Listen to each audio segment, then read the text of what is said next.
این صحنه با نام غریبی حیات وزنی مهاجران تاجیک را دور از وطن در بر گرفته سالهای دشوار جنگ شهروندی را انعکاس می‌نماید. اجرا کنندگان این نقش‌ها خوانندگان هستند. این نمایشنامه پاره از چاره‌بینی مکتبی بخشیده به 25مین سالگرد اجلاسی تاریخی شورای عالی تاجیکستان در مؤسسه تحصیلات میانه عمومی رقم 10 ناحیه واسه میباشد. این نورسان آن روزها را ندیده باشند هم درباره آن از کتاب روزنامه‌ها مقاله‌ها خواندند.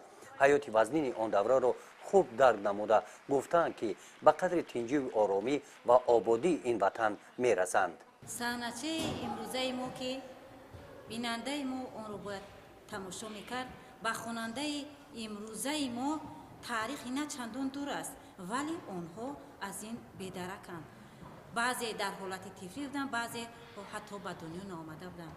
ما این رو به خوانندگان برای آن نشان دادیم که آنها از تاریخ گذشته تاجیکستان عزیز ما واقف کردند که چقدر روزهای سخت و وزنین از سر خلق ما گذشت، چقدر آنها در حالت دشواری، در حالت گریزگی بودند، از پدر و مادر، از فرزند، از دیار عزیز خود دور بودند، ولی با تشبثی پرزیدنت جمهوری ما، اساسگزار صلح و وحدت ملی محترم امام علی رحمان، همه اینها پس سر شد و از خدای تعالی آن را طلب میکنیم که بگذار این روزها دیگر بر سر خلق ما هیچ وقت نآید.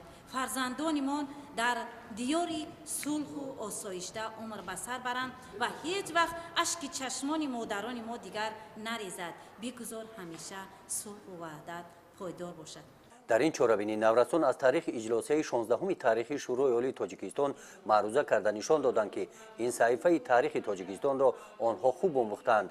در بخش سوال و جواب از تاریخ اجلاسی 16 شورای عالی تاجیکستان خوانندگان فعالانه اشتراک نموده و همه سوال‌ها جواب‌های درست دادند. چاره‌بینی 25 سال تاریخ از دوره اجلاسی تاریخی تا امروز را در بر گرفت. رقص یکی ارسنه نعیم جان با تراوت و زیبایی مضمون زندگی تنج و آسوده مردم را در دوران صاحب استقلالی تاجیکستان انعکاس کرد.